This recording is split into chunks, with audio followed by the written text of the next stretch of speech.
This podcast was produced by OAR FM Dunedin with support from New Zealand On the Air.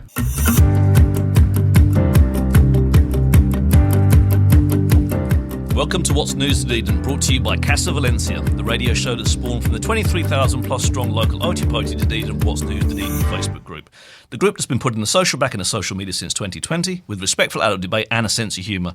I'm your host, Richard Knights. On today's show, we're talking to our wonderful guests, Sian Hannagan, Johnston, and Auvray Matyn, and I'm sure I've got that wrong, I do apologise, from Dunedin Thunder women's ice hockey team, who'll be telling us more about themselves and what they do, as well as helping us look back at the posts that generated the most interactions over the last little while on the What's News Dunedin Facebook group. So those things this week are indicators and roundabouts, and Dunedin's aversion to both, Dunedin Airport and the lack of a bus to get you to the airport, and MPs and their entitlements. So welcome to the show. You can talk at this point. Nice to meet you, Richard. Absolutely. Good to have you on the show. Right. So before we do any of that, right, we have, if you're on my group, which is, some of you may be, some of you may not be, we have a pun of the week. So we have Pun Day Monday. So we have a post on the week where I get everyone to bring their best jokes. The person that's got the funniest joke comes on I read it out on the radio show. So this is simply the amount of laugh reacts that the joke gets. So people put all their jokes up. The one with the most laugh reacts, I bring on the show, and we see whether it's funny now, right? On air with the spoken word. So this week's pun of the week is this. I had a terrible experience in the bath last night. I was home alone, relaxing in the warmth of the tub, when all of a sudden I felt a tap on my shoulder. I love a good bad pun. You get it? It's a bad pun. It's a bad pun. You get the sort of, I've got to give in, I've got to giggle to that, So that's absolutely so. And then before we start talking about the news, before we talk about the topics of the week, we're going to talk about my pop questions. So I have 3 pop questions that I ask all my guests when they come on the show, right? And this is so that I can get under the skin of everybody. So like, forget anything else. This is like gets right into the core of a human being with my questions. And I've invented these questions myself, so it's all down to me. All right, so your first question is a cream tea. So a cream tea where you have a scone, and you have jam, and you have cream. What goes on the scone first? The jam or the cream? We'll start with Sian. I've got an answer that I don't think anyone will like. It depends on the consistency of the jam and the cream. If you've got a thick clotted cream and a runny jam, the cream first, then the jam. And if you've got a soft whipped cream and a thick jam and then cream. So I've never had someone that was a flip-flopper between, because most people have their way. And just so we know, before we even ask you young ladies, jam first, cream second is the way to do it, because that's the way I do it. But I've never. You are my first flip-flopper that is literally scientifically choosing based on consistency of both jam and cream. I've thought about it. Probably a little bit too much. No, you can't think about this too much. The whole point with this is no amount of thought is enough. Like, genuinely, people need to think this one out. Now, what about you, Effa? I think probably the jam first. Jam first, yeah. But are you just saying that because I said that was the right way, or is that the way you'd go? No, that's the way I'd go. That's the way you'd go. What about you, Olive? Definitely jam first. Definitely for jam everything, first. I would put jam first and then the cream. For everything, so like like crepes, pancakes, everything. I'm with you, because so you've thought about it a lot too, by the sound. Yeah, that's fine. Absolutely, this is we like that. So now, second question. That's the only question you can get wrong on my show, right? So now you've passed with flying colours, all 3 of you. So you from this point forward, it's all gravy. Second question, and this one might get you two youngsters. How old are you, Effa? 15. 15, and Olive? 15 as well. 15 as well. Okay, just because being radio, people can't see us, so like it just makes it better explain that we've got some younger people, because this next question is going to show how old I am. Because my next question is, who is your favourite Teenage Mutant Ninja Turtle? And you guys probably don't know who that is. I'm sure. No, we know who that is. Oh, you know who it is? Oh, yeah. That's cool. I just don't know their names. There's been a resurgence recently with the Turtles. There's been a couple of cartoons and some films and stuff that I've noticed. What about you? We'll start with you, Sian. Do you have a favourite? I used to really like Leonardo, but I realised now that was a problem. Raphael's my favourite. Raphael's my favourite too. So they're all Renaissance painters, right? So just so you can learn something today. You didn't think you were going to learn something on my show, but you are. Renaissance painters, Michelangelo, Donatello, Raphael and Leonardo. So they're all named after these painters from the 15th, 16th century. You got to pick one. Oh, I don't know. I know of them, but I don't know them. Well, just Leonardo. Pick the one with the coolest name. Which one do you think is the coolest name? Leonardo, Raphael, Donatello, Michelangelo. Michelangelo. Mikey's the party dude, so I knew you'd pick Michelangelo. He likes pizza. What about he loves pizza? They all love pizza though. What about you, Olive? What was the one that started with the D? Donatello. Yep, that's the coolest name, definitely. There you go. And that's a good enough reason for your choices. So it's like Raphael's my one because it's an R, it's Richard, an R, and that's it. That's it. That's no more science than that, you know? Now, third and final question is a bit of a thinker, all right? So, would you rather be trapped in a rom-com movie with people you hate or trapped in a horror movie with people you love? We'll ask you first, Olive. Yeah, so it depends. Does the people that we love in the horror movie, are they the ones trying to, like, kill us, or...? Well, you can, like, it's your question. You can kind of have it any way you like, right? So, you know, would you rather be in a rom-com with people that you detested or in a horror with people that you loved? Or bearing in mind that in a horror, you know, bad things can happen to people. And in a rom-com, you're falling in love. Falling in love with someone I hate, I would probably pick the horror. I'd probably pick the horror. What about you? But if you fell in love with them when you love them, so Smart. probably the rom-com. Oh, but we're not. This is not an intellectual show. we aren't here. This is not a philosophy show. Like but you're right. If you fall in love with them in a rom-com, then you don't hate them anymore, do you? Exactly. So what's your choice? The rom-com. You've gone rom-com. Sean? I think a horror sounds way more fun. It does, doesn't it? I think I'd like to be in a horror. And I thought this through because obviously I knew the questions before you did. I want to be in a horror because I could potentially keep all my people that I love safe. Yeah? Because I can outrun a zombie. I'm pretty confident of that. Yeah? And I wouldn't go off on my own in a horror movie and go, let's split up. I wouldn't do that. Because you see that in horror movies at the time, they split up and then that's the end of someone, right? Yeah, I wouldn't. I'm smart enough. I think I could survive a horror movie and bring my friends with me. That's the reason why I think anyway. So anyway, so that's the easy stuff done. Right now, it's actually the complicated stuff done, and we're going to get onto the easy stuff now. So our first topic of the week, which obviously for you youngers might not. Are you driving yet? Either of you? Soon. Soon. You have to be 16. Of course you do. When I first got here, it was 15. So my eldest daughter started learning at 15. But then my subsequent kids had to wait till 16 because they changed it a few years back, didn't they? Indicators and roundabouts. We had I put up a post a little while ago where I basically had a situation where I was driving down the one way. And someone literally almost pulled into the side of me. Once they'd almost pulled into the side of me and I'd stopped and kind of let them in, they then put on their indicators to tell me that they were going to pull into the side of me, which seemed a little bit kind of after the fact. I thought perhaps you should have done that before, and then I would have known that that's what your intention was. And roundabouts. Literally driving into work this morning, one of those little mini roundabouts, so you're supposed to kind of make an effort to go round them. They didn't. They literally went the wrong way because it was shorter. So I'm coming. They're coming up me. I'm coming, and they were turning right across the front of me. But instead of actually coming round the roundabout to turn right, they went like round the other side where the car coming from the other way would have literally hit in front on nose to nose. Seems to be a thing in Dunedin. I've noticed that we struggle with roundabouts, and we struggle with indicators. I've seen way more of exactly what you just described than I wanted to in the last month. Like just 3 of those situations where someone took the wrong way around the roundabout and I don't understand. No, I don't know. It's normally the small ones, but you kind of go and you are still supposed to at least make the effort to, because other cars are also using that roundabout. You're not just there in your entirety. If you're on your own and no one's around, it's like, okay. But is it a Dunedin thing or is it a New Zealand thing? No.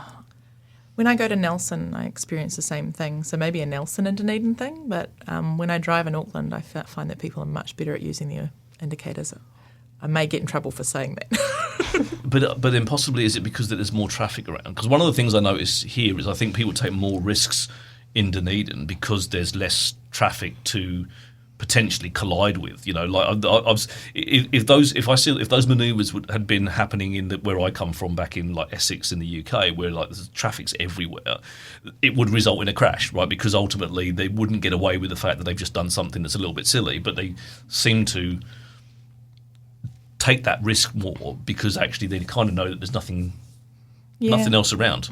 And maybe because there's more congestion, you kind of have to be more polite. Like if you don't let people in when they indicate, then you might end up not being allowed in to merge. Like, I think when people are driving with a lot of traffic, it pays to be a bit more polite and a bit more careful of other people. Yeah, because that's the one thing I've noticed here is that where I work, I'm on Musselburgh Rise, and there's quite a sharp bend that comes from the right-hand side. And there's all cars parked on the road. So if you're pulling out from between the buildings and you're trying to turn right to go back towards Andy Bay Road, and you're kind of edging forward because the cars are there, so you can't really see. So you're pushing your nose out a little bit, pushing your nose out a little bit, pushing your nose out a little bit, and you kind of lean over the steering wheel looking to see what's going on. And the cars coming down the road at you from the right, they can see you, but none of them stop. None of them actually kind of go, that bloke's having a bit of trouble getting out of that side space. If I just stop and let him go, and they come around the front of you, and they're on the other side of the road. But again, it's just that kind of in a place where there's more traffic. I think someone would just go, if I let him go, I'm going to be, So you girls, are you going to learn to drive? Yeah. Yep. You're going to learn to drive. Yep, I've been starting to do the practice learners tests. Awesome. So can you tell the listeners how to use a roundabout?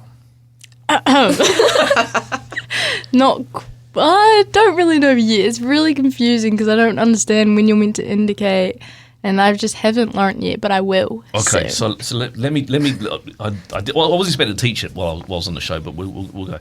If you come up to a roundabout with this with a cross, so we've got a left-hand turn straight ahead and a right-hand turn. Come up to the roundabout and you're turning left. You indicate left. So if you're taking the first exit, you indicate left. Yeah. If you come up to the roundabout and you're going straight ahead, you don't indicate.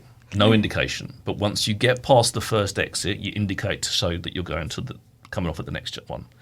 If you're coming up to the roundabout and you're turning right, so this is the 1, 2, 3, the third exit, then you indicate right. And then when you get onto the roundabout and you go past the second exit, that's when you indicate left. Does that make sense? Easy. Yes. It's easy, isn't it? Easy. But no one does it. No.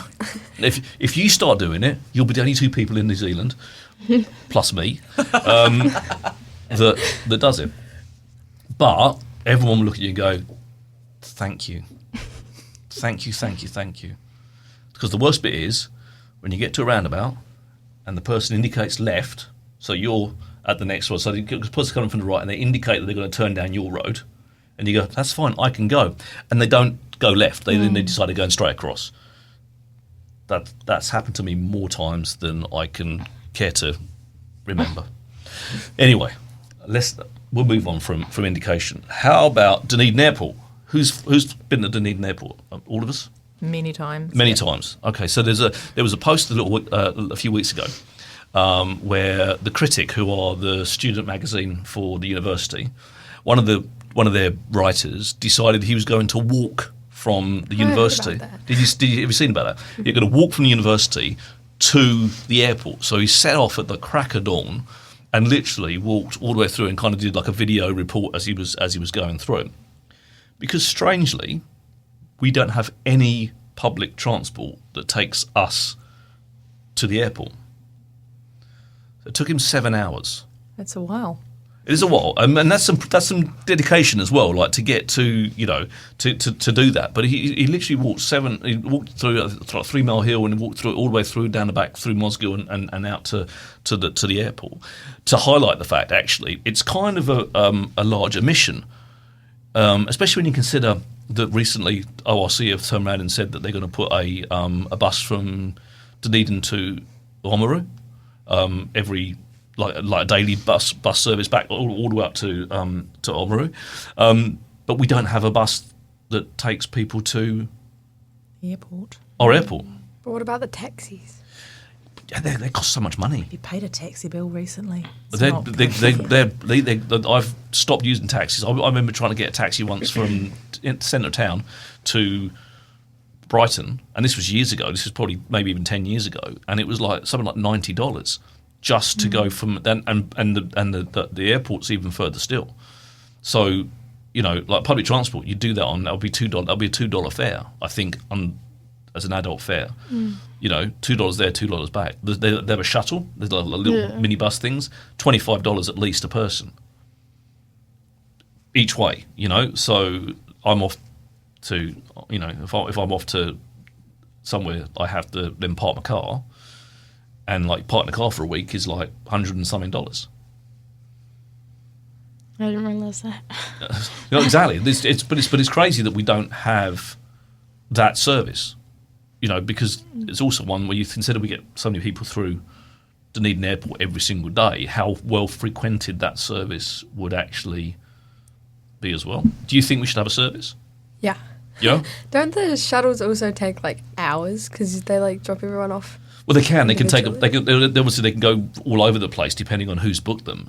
Because like say I booked them and I was on that with someone else, they'd have to drop me to Brighton before they then went to potentially Mosgiel to then potentially go to, wherever and then further into town. They absolutely would. So they will cost significant amount. They will take longer, whereas you could just catch the bus.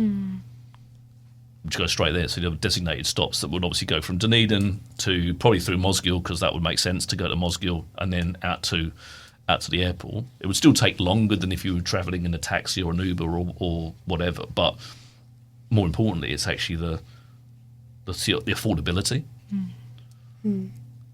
Make it way more accessible.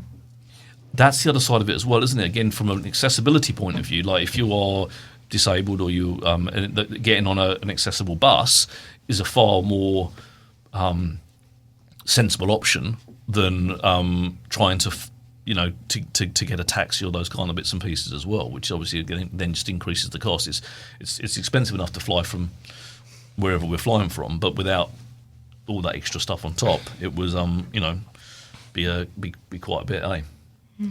So do you have a message for the Otago Regional Council about buses to the airport? More buses. Yep, she said it for me. Well, are we in agreement? It's like, would you use a bus to go to the airport if there was one there? Yeah, probably. Yeah, exactly. So, Olive? Definitely. If I was travelling alone, but then if my mum's taking me, then it's fine. So if your mum's taking you, so it's all it goes by the by, doesn't it? Like, mum's taxi is always going to be the best option. Yeah, definitely. Aren't they? Simple. So, which is cool. Now, moving on to our third and final topic, you'll be glad to get this out of the way. Then we're going to talk about you and all the wonderful ice hockey and stuff that you do. Something you're probably more comfortable talking about. MPs and their entitlements. There's been a lot of talk in the little while. I don't know if you've seen it in over the last month or so about MPs taking money for things that perhaps is not what they should be doing. There was Louise Upston, who is getting paid $1,000 a week. Is it $1,000 a week? It might be $1,000 a week for living in their own house. Because it's not a house that they live. It's not their normal house, right? Because they have all the MPs have to go to Wellington, right? Every MP has to travel to Wellington to be in the House of Parliament in order to do their job, right? Now, the way it's set up is that if I was to go from here to Dunedin and I need to stay somewhere, then they'll give you an allowance to pay for the place that you're staying in, right? Because you shouldn't come out of your own pocket to just go and do your job. But what some MPs have done is own their own properties, no mortgage, in Wellington, rather than having to go into a hotel or a rental place or anything like that, and still claim an allowance for living in their own house that is already paid for. And some people aren't happy about that. Me being one of them. I think if you've incurred a cost, I think if it's costing you money, then there's absolutely if you've got to go and rent a house for a week and you've got to put, then absolutely that should be paid for. But it shouldn't be an allowance. It should be like you just take $1,000, whatever it costs you. It should just pay for what you spent. So if you own the house and there's no mortgage to be paid, there's no rent to be paid, and it's costing you $0, then I don't think you should be claiming the allowance. Does that make sense? Yeah. What do people think about that?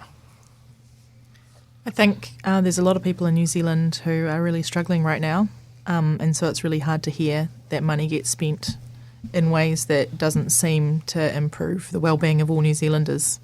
I think that's my biggest point. Like, if we were all rolling around in the land of milk and honey, and everything was easy, and we all had the right amount of cash, and we didn't have any homeless people in the world, and all those kind of things, I think, well, fine, fair enough.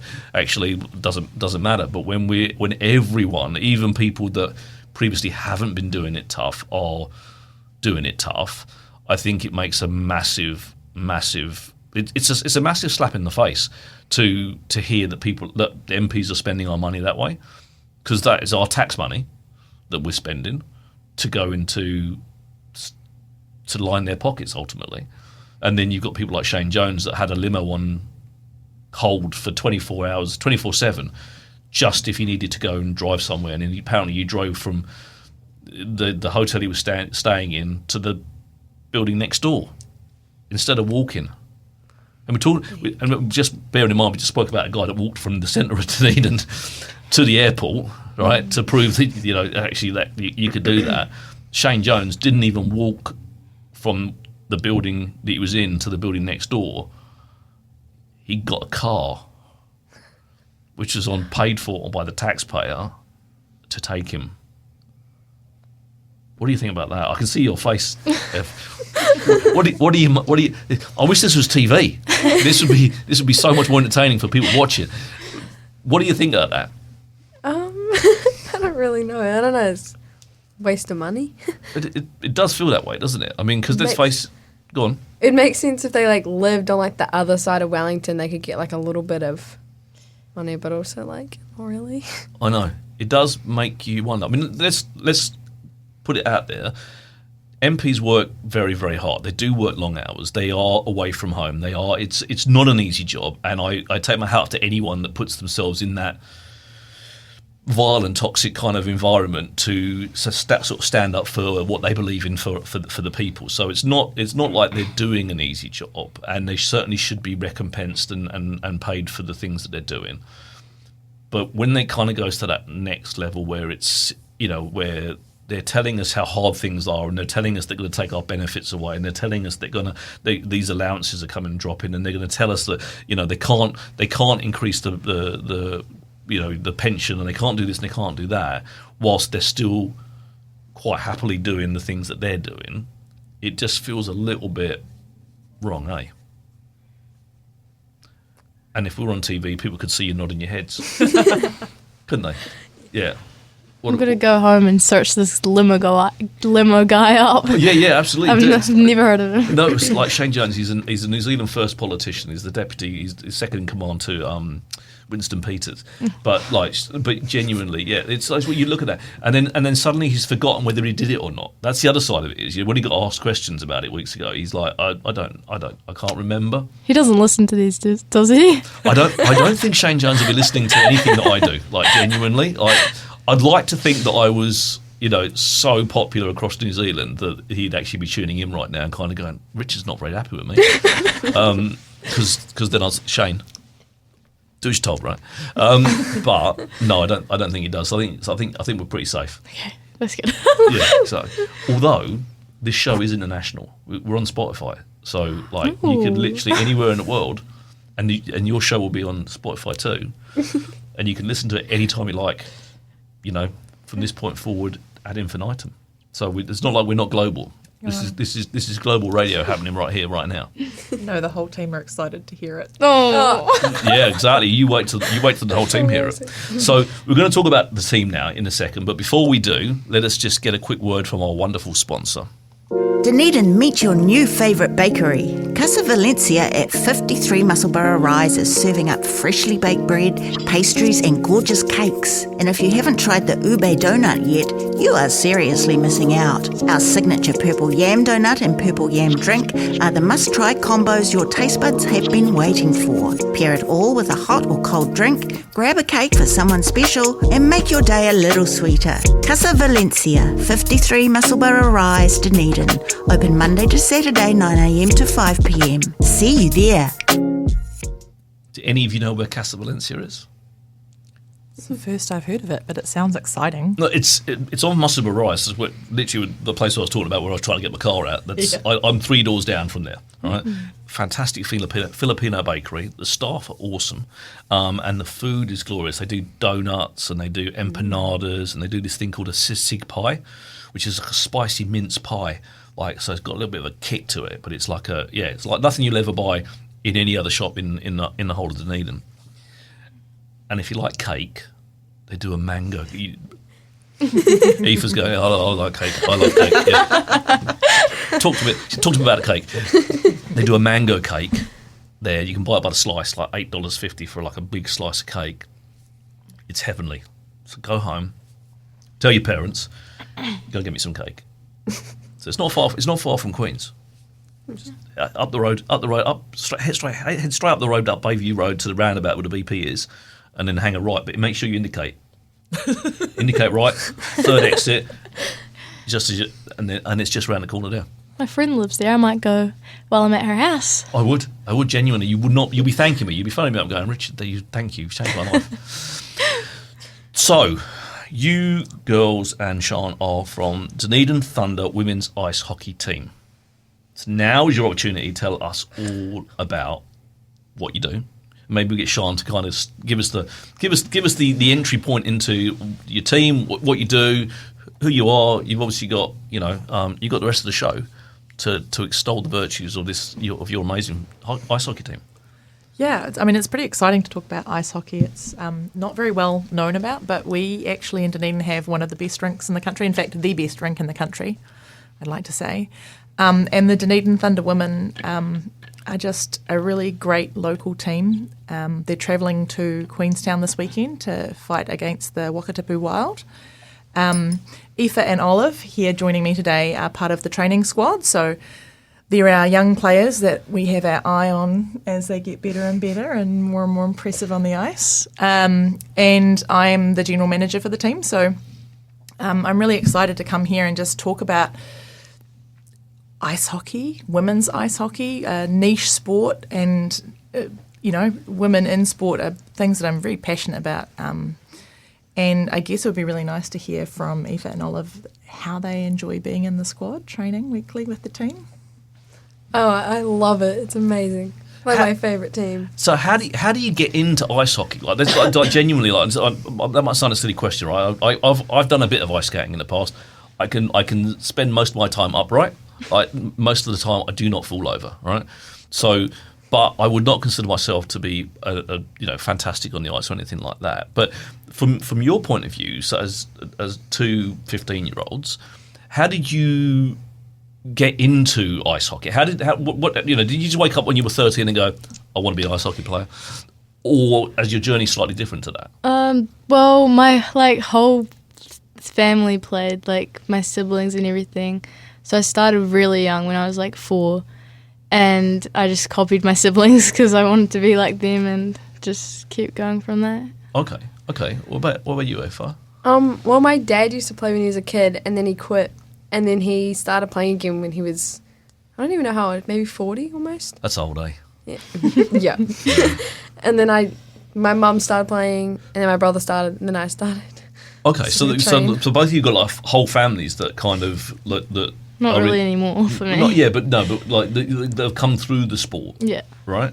So maybe a question for Sian: How do people come to you as a are you an ice hockey player from way back? Not from way back. I started 5 years ago. Oh, okay.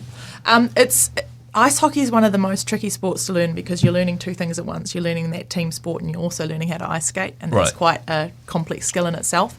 I think it's really great when you start as a young player because you don't have the same fear as an adult learning. Yeah. But the great thing about Dunedin is we have an adult learn to play program, and that's what happened with me as I was watching my child play ice hockey and went, that looks really fun. And you know what? It was quite scary. Yeah. But learning new things is fun too. Of course it is. Yeah. So I learnt after I was 40. that's quite hard. Old dogs and new tricks, but I enjoy it. And we also have great youth programs. So we have like the Learn to Play program that is run by the Dunedin Ice Hockey Association, and kids can have a free trial, and we loan gear. So there's a lot of opportunities for young people to play. And I'm pretty sure, I mean, Aoife, your whole family just played ice hockey, so peer pressure. Did you ever have to borrow gear, or did you just have it all in the house? No, when I first started, I definitely did borrow a bit of gear. And then when I knew I wanted to keep playing, my parents bought us gear. Nice. So, how young is that Learn to Play? We have kids as young as 4 or 5 starting. That must be so cute seeing 4 or 5-year-olds like on the ice. Real cute. Do they have like the sticks? Like It's so tiny, it's so cute. There must be small sticks, right? There's almost like lollipop sticks, like yeah, Mini sticks. mini sticks, like so. And I fall over all the time. Like genuinely, like it's like I trip over my own feet. But I enjoy ice skating. It's not something that that I haven't done or don't enjoy. So if someone's listening and they kind of go, "Oh, that sounds like a good idea," or what? How do they get involved? How does someone come to you and kind of go, "I want to be an ice hockey player"? As an adult, there's 2 options. If you're a woman, we have women's Give It a Go games in the Women's League that runs in summer. So you watch out for the advertisements and just turn up with all gear provided. And then there's the adult Learn to Play, which is run, I think, in 8-week blocks. So like beginner, and then the next block is beginners and intermediates throughout the year.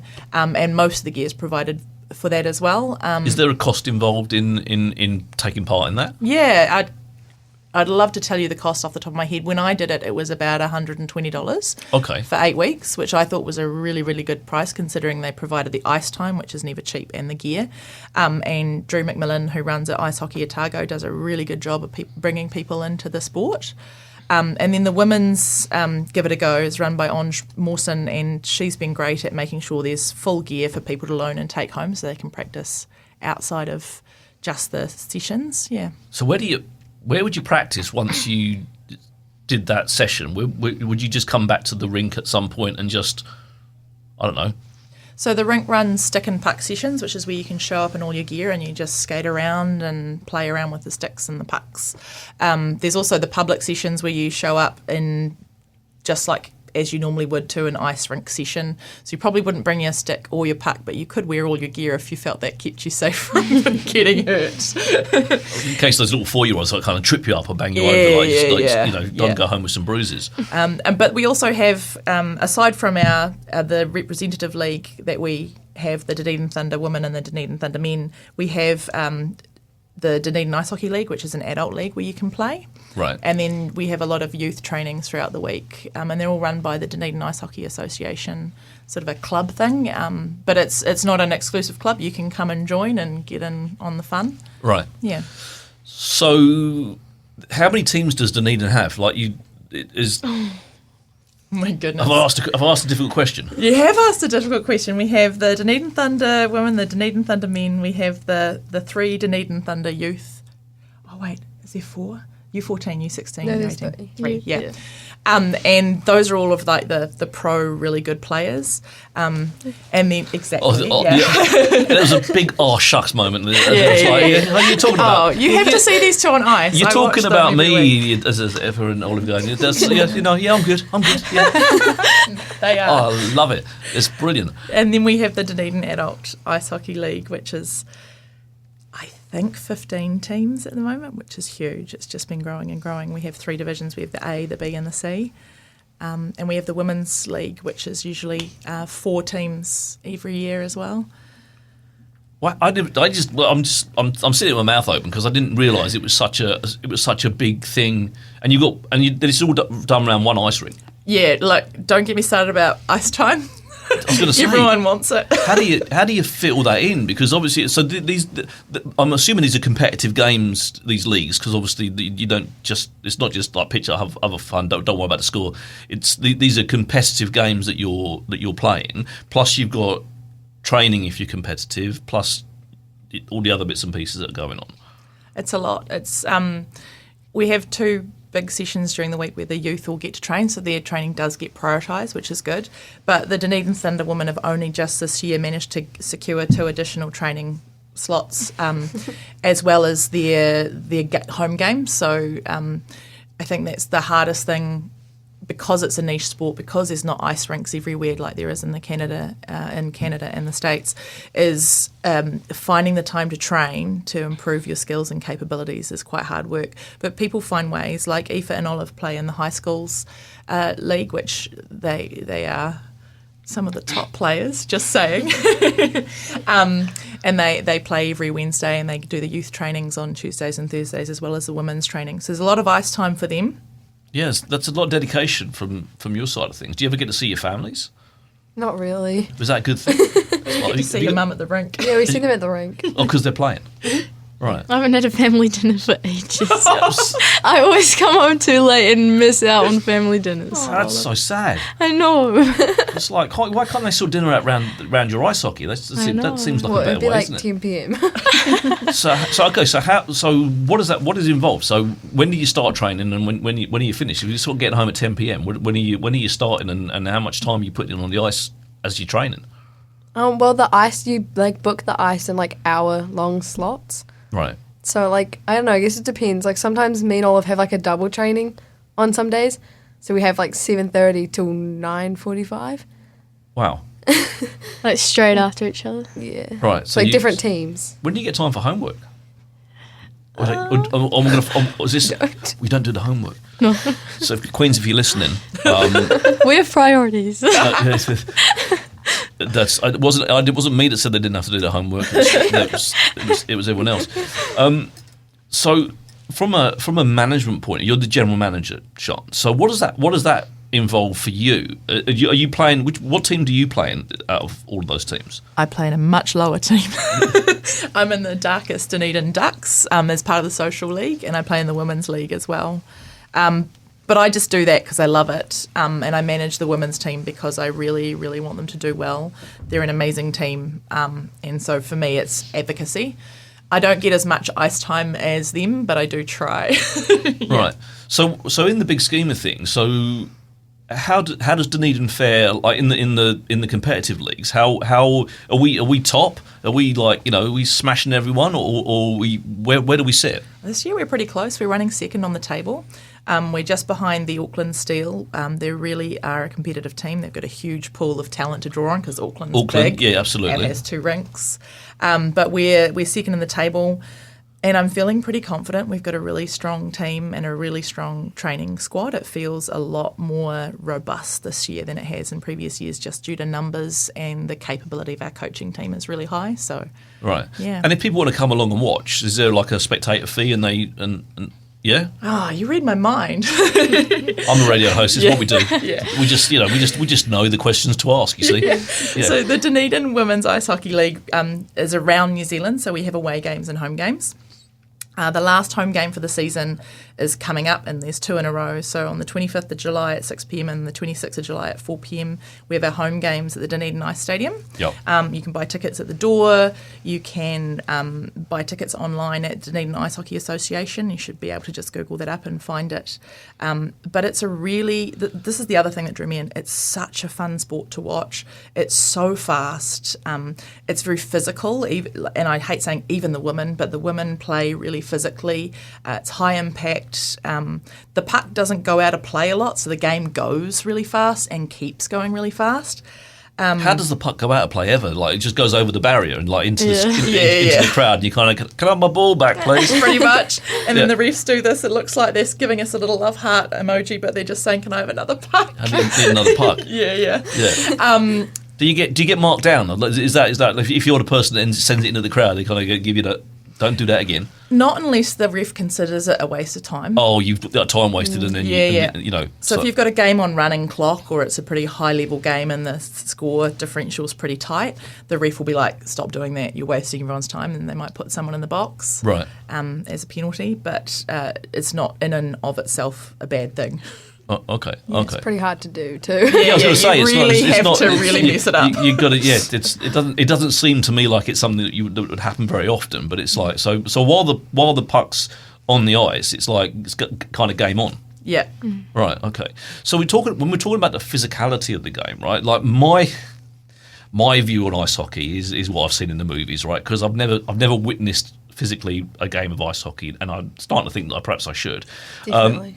Definitely. In the sense that it's all about like smashing people into the glass, faces pressed up against the perspex, and then the jersey over the head, and then the gloves come off, and then you start slapping each other, like bashing.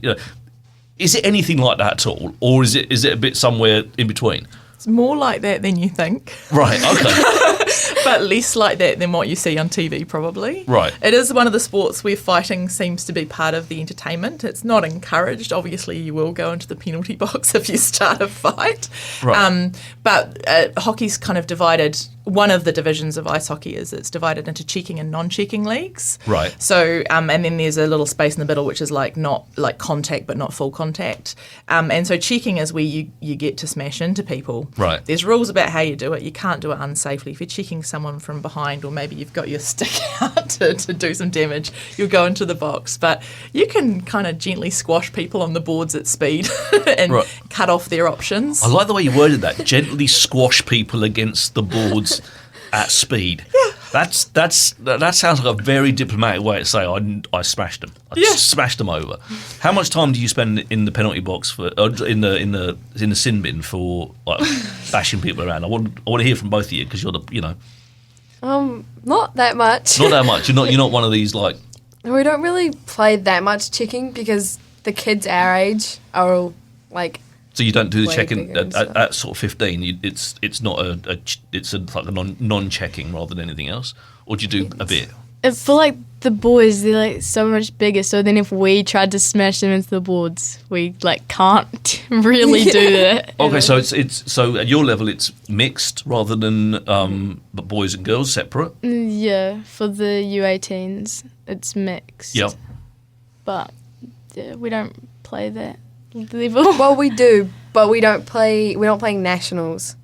Right. For checking, we just. It gets play quite at complex at that training. level because hockey is a mixed sport. Like the adult league that I play in is a mixed league. There's a women's specialty league, but it's mostly mixed. Right. And the youth hockey is mixed as well. And I think this is just down to numbers, basically. Like Olive and Aoife said, the teenagers they play against are big hulking U18s. They have to be nimbler and faster to get around them, and they are. Right. But they play at different levels with different teams. Yeah. Are you in U16 this year? Yeah, for Wellington. Yeah, nice. Yeah. Congratulations. So do you get to travel around the Motu and go, or is it all just happening in Dunedin for you girls? It's because Dunedin has the best drinks, so we have all our like tournaments here. Right. But we will play like Auckland and Wellington and Queenstown, but they come here instead of us going anywhere. Yeah. Right. Okay. so- So you don't get to travel up to the big smoke because we've got better rinks. Yeah. Yeah, the National League is starting pretty soon, actually. It's in the school holidays. And it's going to have U14s, U16s and U18s. Right. Yeah. Who are the better skaters, girls or boys?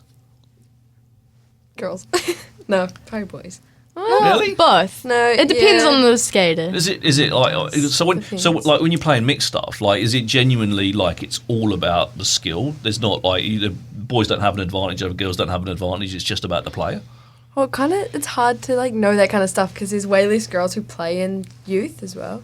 Right. Yeah. Like there's like 4 or 5 of us who play for U18s. How many?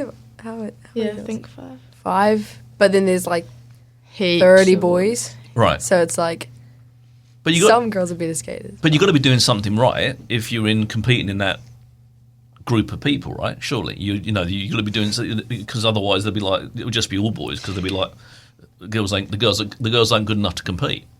I feel like a lot of the boys that we train with, they're just like fast and just wobbly.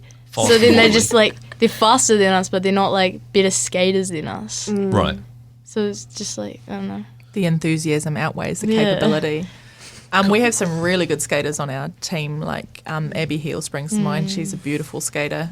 Sometimes it depends on how long you've been skating for. Right. But for the social league, you definitely notice that there can be a really good skater, but there might be someone who just has a lot of enthusiasm and can do quite well out of that as well. So Okay. that's where I So bring your enthusiasm and good things will happen. Yeah. Pretty much. Yeah. I like the sound of that. You do not expect to see me on the ice anytime soon. why not? Well, I've got a bone in my leg, and I've got a note from a doctor that says that I've got a bone in my leg, so I can't. I'm not allowed. Perfect. Excuses. You need bones in legs. I'm not. Yeah, it is excuses.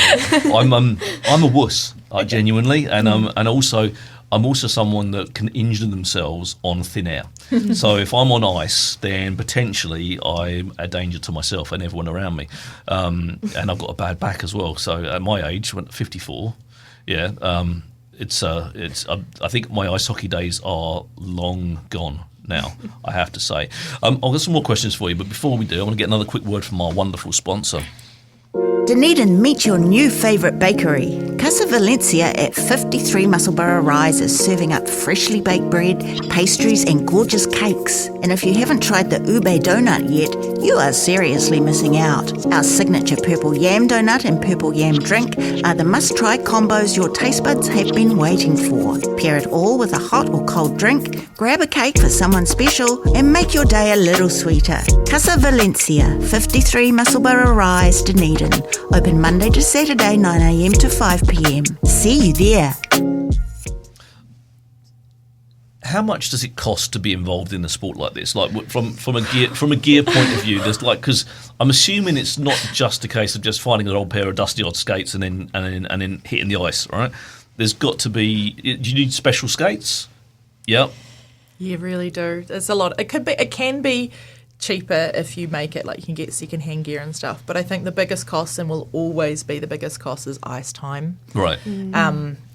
It costs a lot of money to book an hour of ice, like I think close to $400. Wow. So it's not like, I know rugby fields and everything, there's probably a cost attached to those, but it's not quite the same transactional. It's definitely always going to cost you X dollars to play. But you can also spend a lot of money on gear. Oh my God, Really? sticks. Yeah. Sticks. You can break sticks quite easily. Wow. So bad. You shouldn't hit people over the head with them. It's just use it on the park. Well, I just went off the ice one day and it was broken. I didn't even realise it. Oh, and I had okay. to buy a new one. So, and how much is a stick? Depends. I was looking the other day and there's $700 ones. But then there's also $60 ones. $700 for a ice hockey stick. Mm-hmm. Yeah. That's significant though, right? Genuinely, you need the tools to do the job, but that does seem like. And most people have two, at least two, to have a backup. So if you snap your stick, you can keep playing with another stick. Yeah, because as if you otherwise you're just holding the handle and kind of going, I can skate around a bit, but I'm not going to be that much help to anybody. Yeah, and the type of stick you have does matter. Like you think, I can just get a cheap stick, and some people are probably fine, but the sticks come with different flexes and curvature and everything, and that relates sometimes directly to how well you can shoot the puck and how well you can play. Right. And tends to be the lighter and more flexible, or the more resilient it is, the more money it is. So you'd more hope likely so. to break it as well. You'd hope so that the more money you spend, the less likely you are to smash it. Maybe. Well, so question. Positions. Is it like football where you have your own positions on the pitch and on the rink? I don't know. My ice hockey parlance is rubbish. But is it where you kind of you got formations and stuff like that, or is it just free for all? There's positions. So what position do you play? I play forward as a wing. Forward on the wing. Yeah. Do you get many goals? Depends what league. You get heaps of goals all over. Okay, I get heaps of goals. You get heaps of goals. What about you, Heffa? I don't play defense. You don't play defense. So that's the responsibility of making sure no one gets past you, right? So you're the enforcer, right? You're going to be the one that's kind of knocking people over and kind of going. I try. You try. Okay. Do you get the chance to score many goals? Sometimes. Sometimes. Okay. She gets a bunch of assists. On Wednesday, she Bunch of got- assists. Yeah. Oh, so obviously you might pass the ball, pass the puck forward, and then someone else comes in. Olive comes in and takes all the glory. Yeah. But pretty much. you did all the work, right? Yeah. Yeah, I hear you. I'm a goalkeeper. Oh. Like me personally, like from when I play football, soccer, like I'm a goalkeeper because I'm lazy. I can't be doing all that running around. That just seems like too much effort for me. But obviously very important. Have you got good goalies as well? Because I look at ice hockey and think I think I could handle that being in goal. Oh. Like, is that the hardest part? Pucks go quite fast. I know, but they're wearing a lot of padding though, aren't they? Like genuinely, those goalkeepers are like. The pucks like to find the little gaps so you have no padding on, and they always go where you have no padding. Yeah. So if you just have like a gap between your glove and your elbow pad, it'll hit right there every time. Guaranteed. Pretty much. Yeah, I don't like bruises. I'm not a fan of bruises. So, but have either of you played in goal? I did one time in under 12s. Yeah, and what did you think? It was horrible. You didn't like it. Yeah, I suppose there's not a lot. I guess there's not a lot of skating at that point, is there? It's like it's a lot of skating down and getting up real quick, so they got to drop, save the puck, and get up. And I just look at that and think, my poor knees. yes, yeah. Actually, maybe it's too much for me at my age. But are those positions that you're in, have you naturally just kind of found that that's where you're best to play, or has it been put to you by your coaches and stuff? That's where, or you just choose where you want to be? I feel like for every sport I've kind of played, I've always played more attacking roles. You're a glory seeker. Yeah. Pretty much. You want the accolades. You want the accolades of I scored another goal. Yeah. I was kind of a bit of both. My coaches kind of thought that I looked better, played well in D, but I also quite like D. But also now my coach is telling me that I should play forward. Okay. So. But I guess you take that feedback from those people and just kind of just. But the important thing is you obviously love the sport. Yeah. Cool. How much is it to come and see you? How much? What's the spectator ticket? It's $15 for an adult, $10 for a kid, and under 12s are free. That's reasonable. Is it a good? I can't even. I mean, I've been to the ice rink, but I can't remember. What's it like as a spectator rink? Is it? It's. I mean, obviously it's a little chilly, so come dressed up. But it is really fun. They have big stands up behind the rink, and we have a bar back there for those who like to have a drink. Yep. And the rink is Not always. you girls. No. Not yet. Not yet. Oh, I see. And the rink is quite icy. The rink also serve hot chips as well, and we have snacks, and we have halftime entertainment. I mean, a game is broken into 3 periods, but we have Hang on, how does that work? You got 3 periods, but there's a half time. I called it halftime incorrectly. It's really called. Wow, we call it intermission. Intermission. So where in those 3 periods does intermission come? So twice. So you run your first period, and then you have your second intermission. Then you have your second period, and then you have your third and second. Oh, I'll start again. We have 3 periods, and there's a first intermission and a second intermission between those. Right. Okay. Yeah. And how long does the game go for? So the one that you would come and see is 20 minutes per period, but that's 20 minutes on the clock. So it's a good hour and a half. Okay, so when they stop, then the timer stops and you kind of reset and whatever you're doing. Yeah. But it's a bit like American football in that regard. Yeah. So, but so you're on the ice for an hour, so playing time. You got an hour on plus whatever sort of hanging around and doing whatever you need to do. So you must get off the ice exhausted, right? Because that's a long time to be playing. It certainly feels that way to me, and I've never played. Hockey runs in lines, so the idea is you have your forward line and your defensive line, and you change out all the time. So you hop on the rink, you do maybe a minute, 45 seconds of your best play, and then you switch out for your people who are playing the same position as you. Okay, so I'm with you now. So how many people actually in your team? How many people on the ice? Is it 5? There's 5 on the ice plus the goalie. 5 on the ice plus the goalie.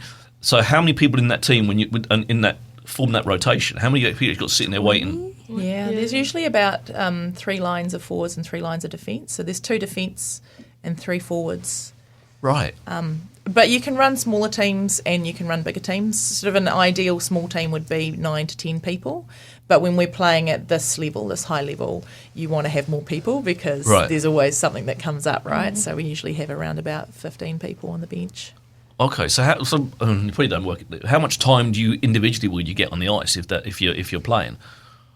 Good question. It's hard. It's a hard Kind one. of depends. Also, like your coaches might not play you as well. Like you can just sit on the bench and they'll play the other lines. Right. So it's like kind of just depends. If there's someone in the box, then they'll play like their strongest players. So then you would get less ice time if you're not on like that stronger line. Right. Okay. So how often do you guys end up in the sin bin? That's what I want to know. Like never. We're just Like never. good. I feel like I've been there like twice, and once was like schools level. Right. Oh no, I actually did once in Thunder last year at the very end of one of the games, and it was like an did you important trip someone game. or something? Yeah. Oh, yeah. You tripped someone up. Yeah. I was in the box Oh, with you. Liv. That's mean, tripping people up. Just give them a little. Sometimes with your their stick. feet just get where your sticker are. Yeah. You can't Yeah. really help it. You can't, that's it. It's just accidental trip up. Yeah. Hook the leg. There you go. So one final word from you guys. Like this, we're going to run out of time. So people want to get involved. They can find you where. You can come to the Dunedin Ice Hockey Association online, or you can also look at the rink calendar and see when we're on and come and have a look. Yeah. Fantastic. Thank you very much for coming on the show. Please just sit there. Welcome back when you won the championship and all that kind of stuff. But just sit there while I round the show. Fantastic. Thank you very much, guys. Thank you. Thank you.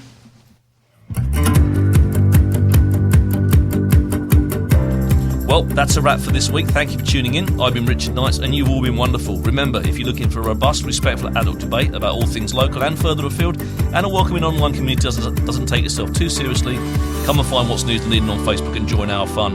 On next week's show, we'll be talking to the glorious, magical, spectacular Terry McTavish. Look forward to seeing you next Friday on 12 on Auvray FM. And if you want to listen to the show again or simply share it with your friends, you can find the podcast at oar.org.nz or even on Spotify, YouTube, or your favourite podcast provider.